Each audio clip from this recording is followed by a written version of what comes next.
Hello, everyone. This is Albert, and we are back with another part to the Raise of Souls project.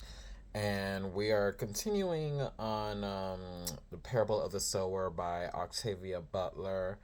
And I am on the year 2026. So, the previous video highlighted everything that happened in 2024 and 2025. So, now we're on the year of 2026, and I think we can go ahead and get right to it. So on 2026 on the year, another Earth is it another Earth seed verse that Lauren wrote for this part, and it's about civilization. It says here, civilization is to groups what intelligence is to individuals. It is a means of combining the intelligence of many to achieve ongoing group adaptation. Civilization, like intelligence, may serve well, serve adequately, or fail to serve its adaptive function. When civilization fails to serve, it must disintegrate unless it is acted upon by unifying internal or external forces. So, and that's the idea of civilization, is where people come together and have used their talents to operate society. And it you have your workers, you have your teachers, you have your educators, you have your professionals of other sorts, you have your industries, you have people that work in textile, that work in architecture. Like, all of those are people with things that they're very um, knowledgeable about, and they keep society running. So that's the idea of how she came up with this idea of Earth Seed. And the story starts off with her brother Keith returning, who's been running away in the recent passages, if you recall. um he returned to the Olamina household one day, and he was announcing that he has a place with friends, and he gave money and gifts when dad isn't around, because him and dad don't have a good relationship, since dad is kind of the main reason why he left the household. And Keith began rationalizing and euphemizing his situation. Like, he thinks like everything has been fine, even though we probably can get the idea that Keith has probably been robbing some people in order to get some things to survive. And Lauren started to confront him about how dad and Corey might feel. So it gets into Lauren's hyper empathy, which I don't think Keith learned about yet. Um, and it's like, you are your father's son, and you are making him very more upset than usual, trying to live life on your own at this moment, knowing you're young and you have so much learning to do. um and Corey says, I don't give a S about him. He said, his voice low and ugly. He had a man's voice already. He had everything but a man's brain. I do more for her than he does. Talk about their mom, Corey.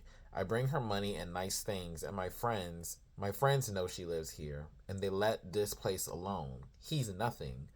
I turned and looked at him and saw my father's face, lighter skinned, younger, thinner, but my father's face unmistakable.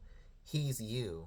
Every time I look at you, I see him. Every time you look at him, you see yourself. So Keith is just pretty much going through the teenage angst of what is of not really getting the validation and acceptance that he didn't have from his dad. um and they were talking about discipline, Yes, because Keith was talking about, did he ever hit you? And Lauren said, not for about 5 years.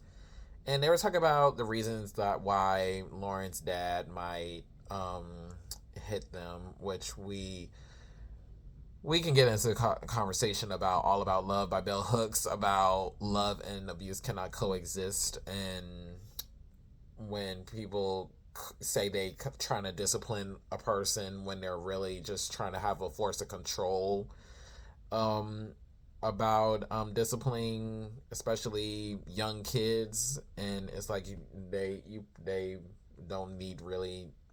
You could have approached them in a more empathetic and soft way to go about it and help to hold them accountable rather than turn to violence. And the reason they and the reason Lauren said that she got hit is because she said she got caught with Ruben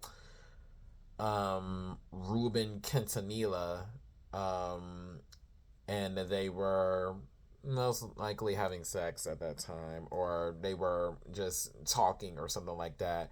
And Keith said, "You lucky you didn't get pregnant." And they said 12 is a very young age to get pregnant. So this happened years ago. And Keith also went on about that for the time that he's been away, he's been living in a box. And I'm trying to remember, was he in Los Angeles? He's kind of insinuated that he's been far away from home, that he's been in Los Angeles, he's been living in a box, he's been homeless for a while.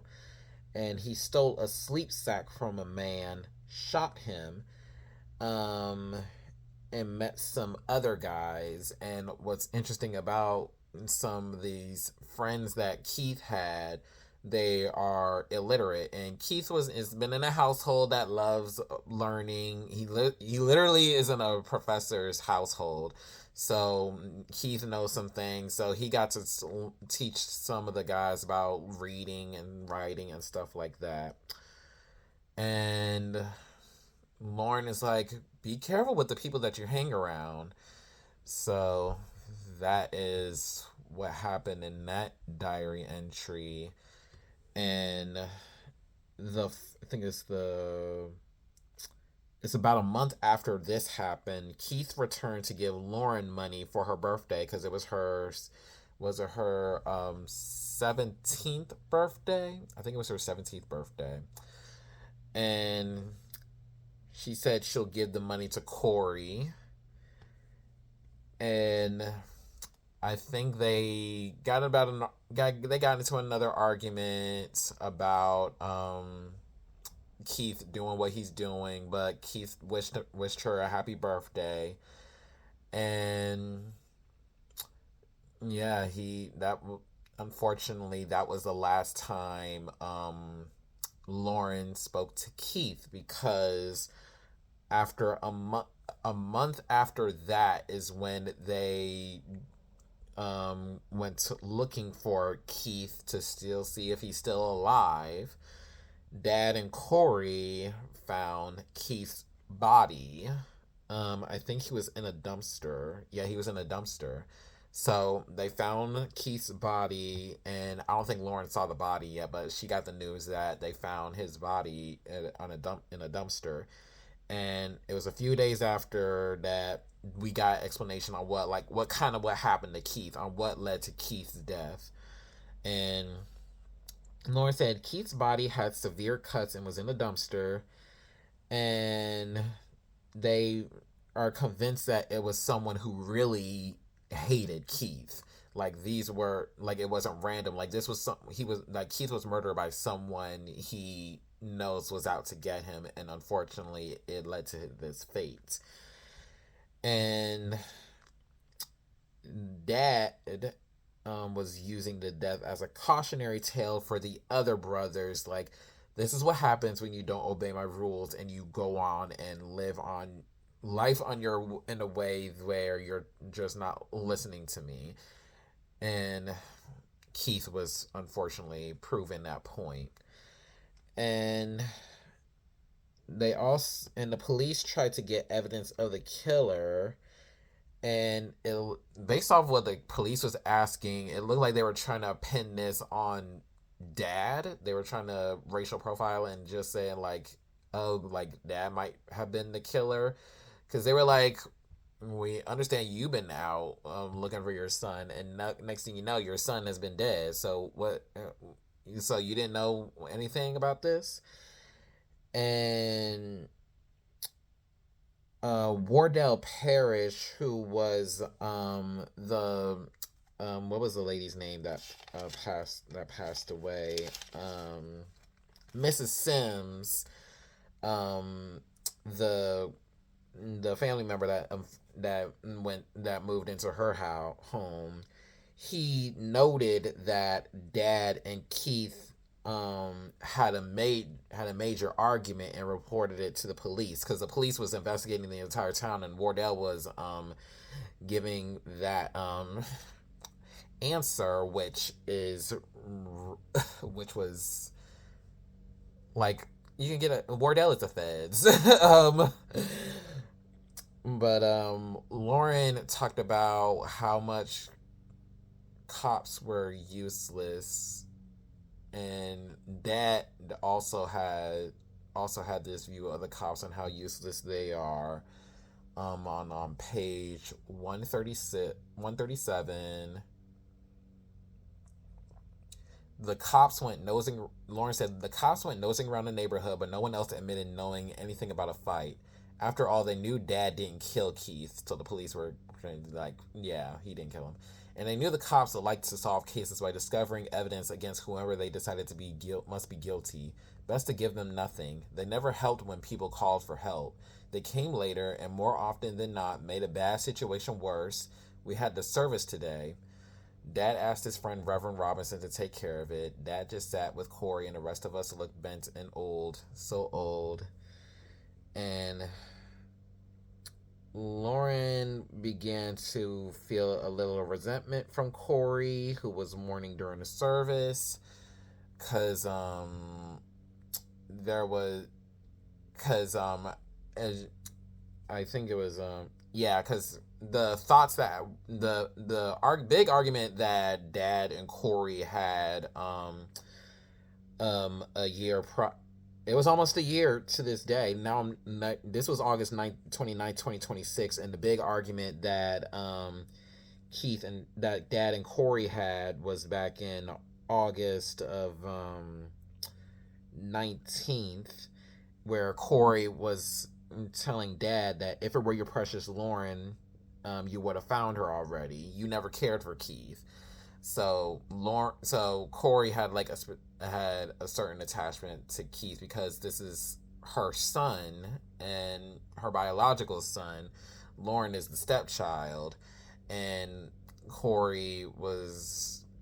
she had a specific sadness into this situation that was, in a way, is problematic, but at the same time, it's like it's a mother mourning the tragic death of her son.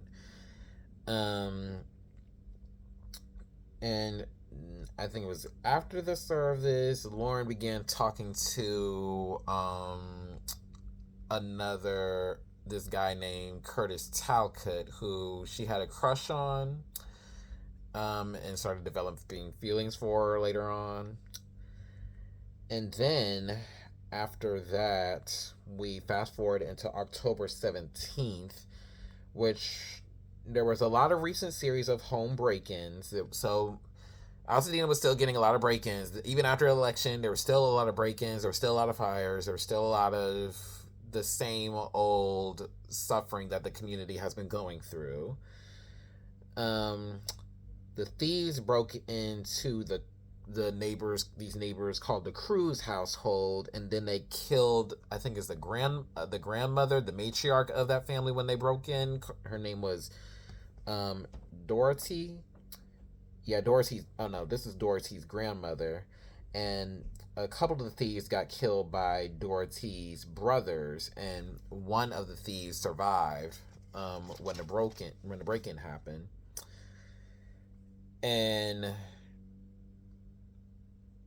and then Dad and Corey decided, since all these things were going on, they were using a fund.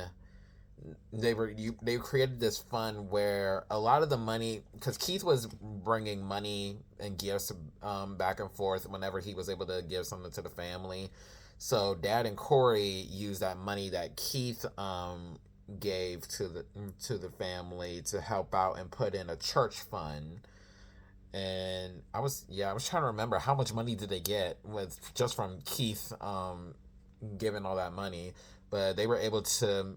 I would say this is kind of pretty much mutual aid. Like, you can like look at this as like mutual aid, since it's something for the community, and if there anybody need any help, they can go to this fund. Um, and then Lauren is talking about getting ready to turn 18 the following year, and she's kind of pretty much reminiscing everything that brought her up to this point in her life. Like, she lost a brother, and she's almost old enough to partake in the community night watch patrol. So she's getting at a point where she's getting to be a full grown adult at this time. And then it was the following day. It was a few days after that. There was this there were the community was getting aware that there is this privatized neighborhood, a privatized city, which I'm trying to think of what this is trying to remind me of. There's a family opportunity to live in a neighborhood called Olivar by this private company called the KSF. And it's supposed to be this safe community with this safe housing. It's supposed to be this lottery ticket out of Altadena. And of course, Corey is interested in possibly moving to that community. But of course, Dad is like, this is a trap to gentrify the community. This is a way to kick everybody out so they can revitalize Altadena and to make it better for the rich people. Though this is just a scam. This is what he's saying. Yeah, on page 145, he said this is half antebellum revival and half science fiction. I was like, not half antebellum. That was he, um let me see if I can find it. Half antebellum and half science fiction. Yeah, Corey said, "You know nothing about the world. You think you have all the answers, but you know nothing." Yeah, and Lauren didn't argue. There wasn't much point in arguing with her. And Dad said, I doubt that Olivar is looking for families of blacks and Hispanics anyway, Dad said. The Balters or the Garfields or even some of the Duns might get in, but I don't think we would. Even if I were trusting enough to put my family into KSF's hands, they wouldn't have us. We would try it. We should. We wouldn't be any worse off than we are now if they turn us down. And if we got in and we didn't like it, we could come back here. We could rent the house to one of the big families here, charge them just a little, Dad said, then come back here jobless and penniless. Dad said, I know I mean it. This business sounds half antebellum revival and half science fiction. I don't trust it. Freedom is dangerous. That stuck out to me. Freedom is dangerous, Corey, but it's precious too. You can't just throw it away or let it slip away. You can't sell it for bread and pottage. And Corey stared at him, just stared. He refused to look away. Corey got up and went to their bedroom. I saw her there a few minutes later, sitting on the bed, cradling the urn of Keith's ashes and crying. And you could tell, like, that Corey is just partly hurt because this is the community where she's mourning the loss of her son and she's just disappointed and like how everything is turning out. So she felt the need to just go away. And this makes me think about the recent election and how people keep saying that they're going to move to a different country so they don't have to worry about the problems that are going on here. When I'm like, the problems that are happening here, there are problems going on in other parts of the country where there's still racism, there's still homophobia, there's still classism over those areas where people are trying to move. Don't think it's all better, all dandy and gumdrops and rainbows because you just went to a place where you don't have to worry about the problems of other people now. Now you're in the area where the things that are affecting other people are starting to come in your front door. So, and a lot of rich people. I think I saw a news story where Ellen DeGeneres or Rosie O'Donnell, they moved to like London or somewhere, so they don't have to worry about everything that the Trump administration has been doing. So that's what that made me think about when they talk about Oliver. And they got the notification, they got the news started to come around in the community a few days after this, where other families have been applying to live in Oliver.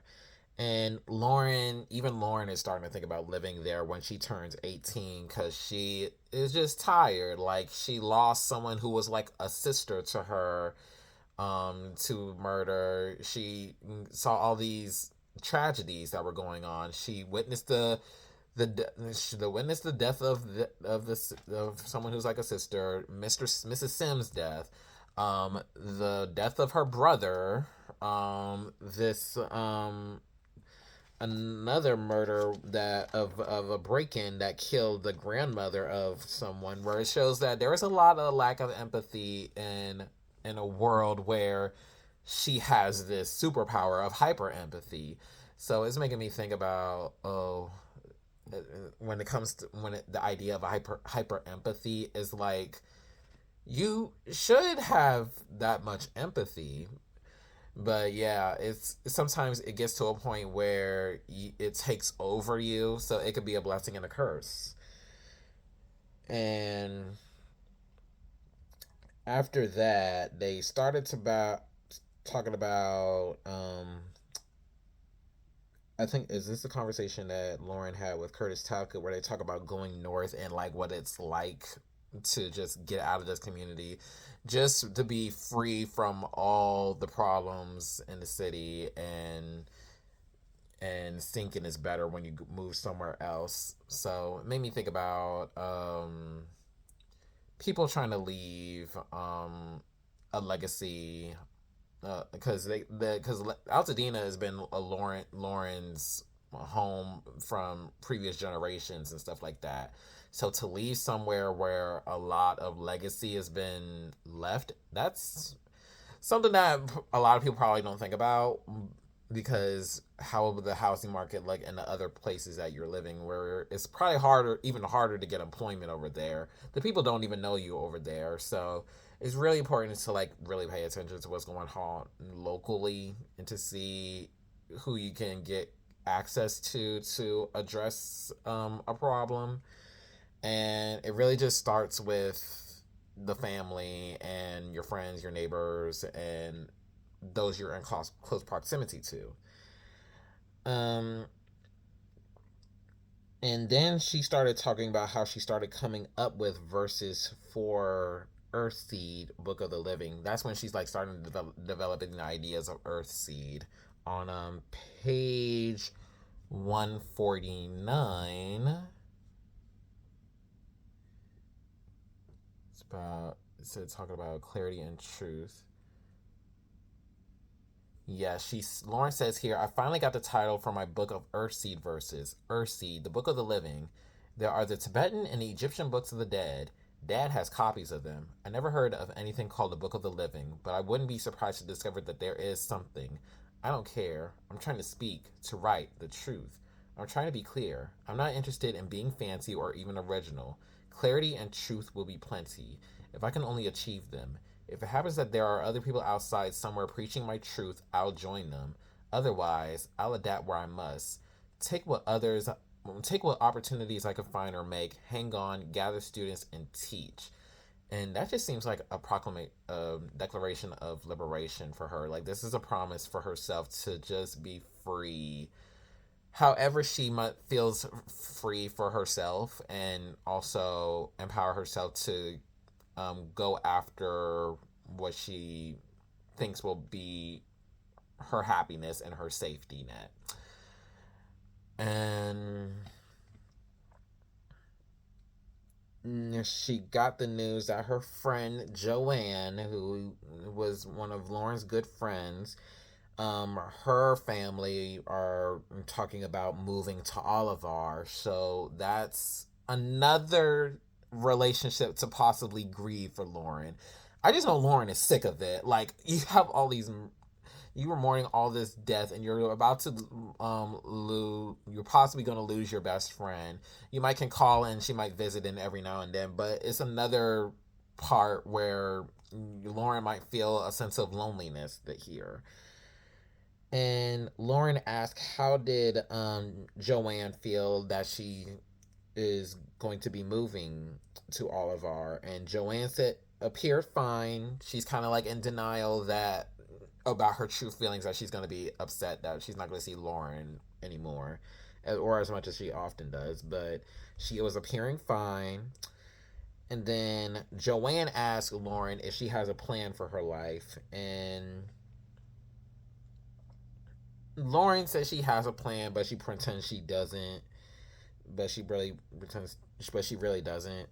And she know she also wants to go to Olivar, but it's the fact that the Garfields are already going to be moving there, so there's going to be some time apart between Lauren and Joanne.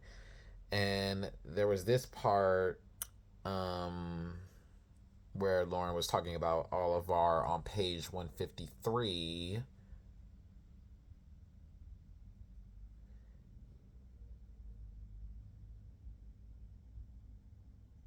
Yeah, Joanne said, you think there'll be more privatized cities?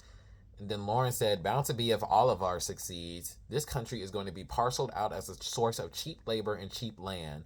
When people like those in Olivar beg to sell themselves, our surviving cities are about to wind up the economic colonies of whoever can afford to buy them. Joanne said, oh God, there you go again. You've always got a disaster up your sleeve. and and this just feels so true today about how much cities are getting privatized. Like, I'm thinking about the places where rent is so expensive. Like, I'm thinking about DC. um Imagine living in California. A lot of metropolitan areas, those tend to be the most expensive places to be, because that's where everybody is going for the convenience to get. There's a lot more access. There's like more walkable cities. There's a metro. There's public transportation. Those tend to be the areas where it's more expensive. So this city called Olivar, it's making me think about a community like that where everything costs money. Um, so next thing you know, it just doesn't get easier for Lauren. All of a sudden, Dad disappeared, and then there's starting to be a large search going around. So Joanne moved. You lost your brother. You lost someone who's like a sister. You lost someone who was a very influential church member, and here goes your dad disappearing, and you're not even 18 yet. Like, I don't think we really like talk about how much Lauren is going through emotionally and mentally, and I don't even think Lauren is processing it all that well, because you're living in a world where it's go go go go, and all you can think about is how to survive, but you don't even really take the time to sit down and really take in everything that's been definitely impacting you in a way where it can really trip you off. And the next day, someone in the community said they spotted, I think Lauren spotted a sliced arm in a canyon, and there were corpses around, and there was an ominous screaming of a man who we don't think is Dad, but it was a man that was screaming. And then they still can't find Dad's body a few days after that. And there was a church service. So we had remembered that dad was the pretty much the minister, the pastor of this church. So who can we get to do a church sermon? So Wyatt Talcott and Jay Garfield, since they can't find dad, they're starting to pretty much create an impromptu funeral, which is unfortunate. We just don't know where dad could be somewhere. He's just missing. But we might as well take the time to remember him and all for all he did for the church, because without him, the church won't be as operational as it was. And we might as well have a moment to remember him. And then Lauren had decided to go up and speak up in the service, and she was preaching about perseverance on pages 161 to 162. Let me see where I can find where it starts. Yeah, she says here, I thank them, the congregation, all for the emphasize ongoing efforts to find my father. Then I talked about perseverance. I preached a sermon about perseverance if an unordained kid can be said to preach a sermon. No one was going to stop me. Corey was the only one who might have tried, but Corey was in a kind of walking coma. She wasn't doing anything she didn't have to do. So I preached from Luke chapter 18, verses 1 through 8, the parable of the importunate widow. It's one I've always liked. A widow is so persistent in her demands for justice that she overcomes the resistance of a judge who fears neither God nor man. She wears him down. Moral: the weak can overcome the strong if the weak persists. Persisting isn't always safe, but it's often necessary. And she said, my father and the adults present had created and maintained our community in spite of the scarcity and the violence outside. Now with my father or without him, that community had to go on, hold together, survive. I talked about my nightmares and the source of those nightmares. Some people might not have wanted their kids to hear things like that, but I didn't care. If Keith had known more, maybe he would still be alive. But I didn't mention Keith. People could say what happened to Keith was his own fault. No one could say that about Dad. That's tea. I didn't want anyone to be able to say it about this community someday. Those nightmares of mine are our future if we fail one another, I said, winding up. Starvation, agony at the hands of people who aren't human anymore, dismemberment, death. And then I think someone said, we have God and we have each other. We have our island community, fragile and yet a fortress. Sometimes it seems too small and too weak to survive. And like the widow in Christ's parable, its enemies fear neither God nor man. But also like the widow, it persists. We persist. This is our place, no matter what. And that's Lauren's message. And that is foreshadowing for what's going to come later on in the book. It's like for us to like have a moment where people kind of wanted to feel lightness. Lauren is like, things are gonna get really bad because you have to understand it. Like, so many things have been happening to Lauren where it's like there's gonna be more bad things happening, and we need to actually prepare for the worst to come. So it's like it went from her giving these resources to Joanne to telling the congregation like, y'all, we need to get ready for something because the bad things are happening, and I just feel like it, and it's like she's prophesizing something. And the church saying we shall not be moved. So there, yeah, any obstacle that is going to come our way is not going to stop us. And then it was like almost a month that went by because it wasn't really a formalized funeral. So after a month and they still couldn't find Lauren's dad, they decided to have a formal funeral for him. And then a few days after that, there were the KSF, the private incorporated company that's creating the city of Olivar. There were trucks that were picking up the Garfield family so they can take them to Olivar. They have moving companies. Like this city got like all the type of services going on. And Lauren started to observe that the KSF have weaponry, and I'm like, they got weapons, and they're helping somebody move, and I'm like, does that say something about policing? It's like, yeah, that's because it kind of shows like this is a hyper militarized company, and Corey was also there, and Corey got to talk to the black KSF worker, which is giving token black person with this KSF worker. And Lauren was saying goodbye to Joanne.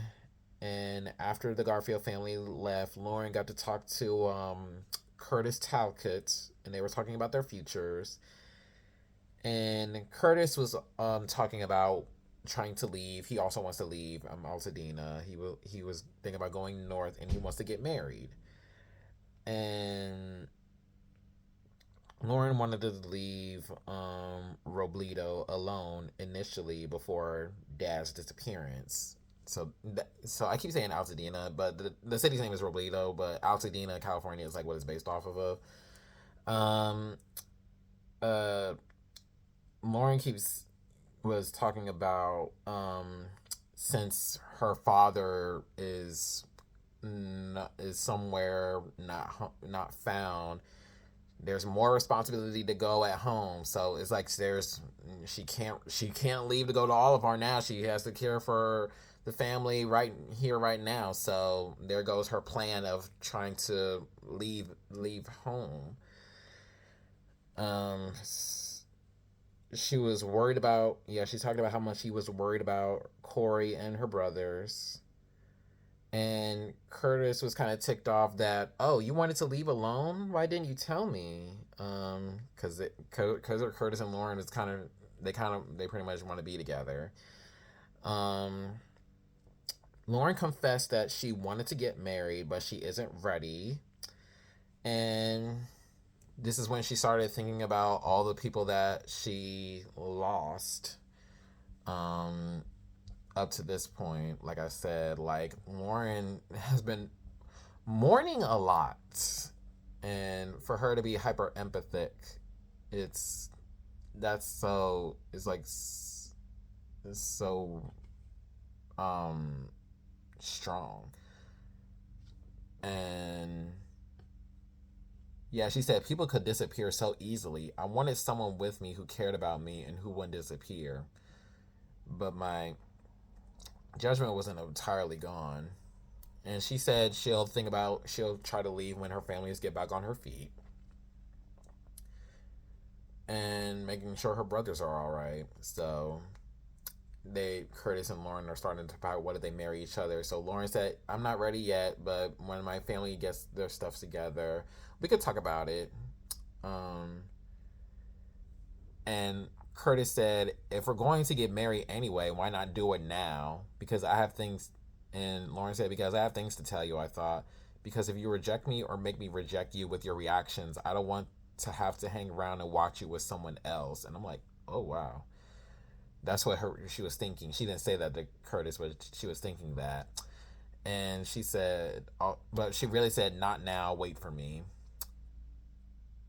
And Curtis is like, I'm gonna have to wait forever. And I'm like, y'all are young. But once we like think about what everything is going on, is like you can understand like the pressure to like really get married at this time.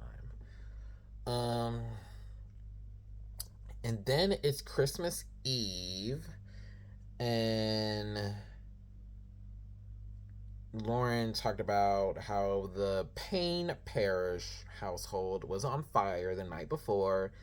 The thieves broke into 3 houses, including Lauren's. So the thieves broke into their house too, and they talked about more about it on page 172. They said people are setting more fires to cover crimes, although why they will bother these days, I don't know. The police are no threat to criminals. People are setting fires to do what our arsonist did last night, to get the neighbors of the arson victim to leave their own homes unguarded. People are setting fires to get rid of whomever they dislike, from personal enemies to anyone who looks or sounds foreign or racially different. People are setting fires because they're frustrated, angry, hopeless. They have no power to improve their lives, but they have the power to make others even more miserable. And the only way to prove to yourself that you have power is to use it. That's that explains people's desire to for senseless fire. They just we live in a world where we're trying to compete against one each other and trying to have power over each other, where people are taking matters into their own hands to survive by doing something like setting fires in other people's homes and killing each other. And they also talking about this fire drug. I think it's called pyro, and it's short for pyromania. And there are a lot of drugs that fire drugs that are in this community, and it apparently influenced people to set these fires. And the pyro is the popular drug of choice for arsonists.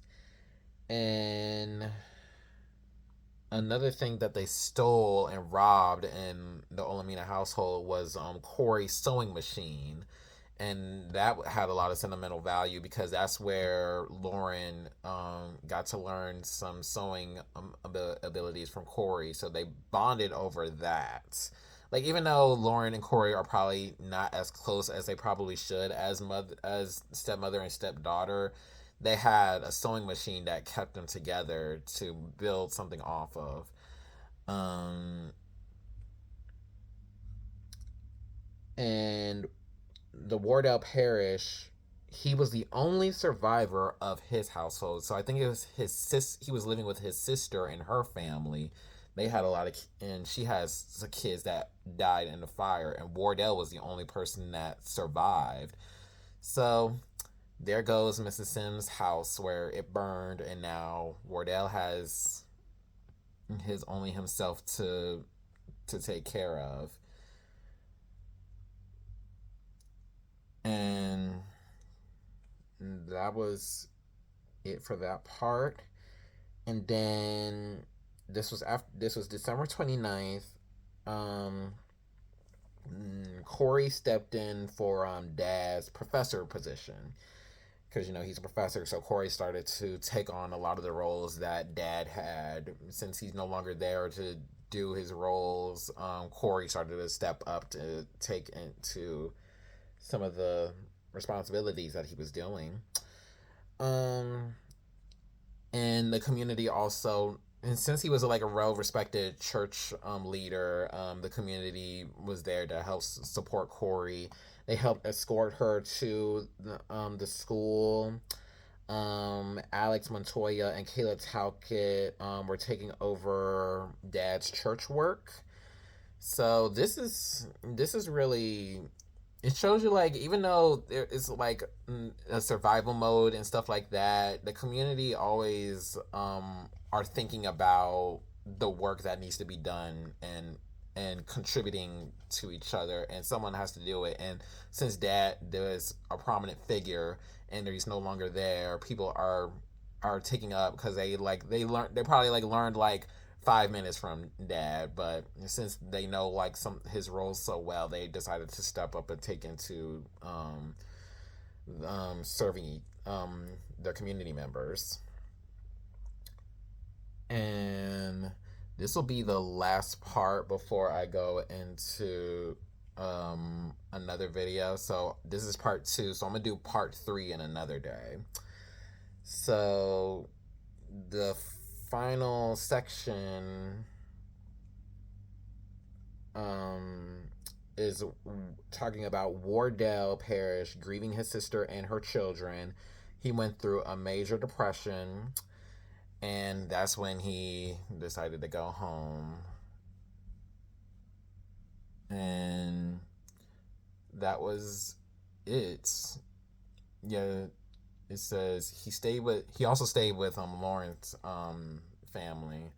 He said he stayed with us since his sister and all her children were killed. Corey gave him much of some of Dad's clothes, which were too big for him, much too big. He wandered around, not talking, not seeming to see anything, not eating enough.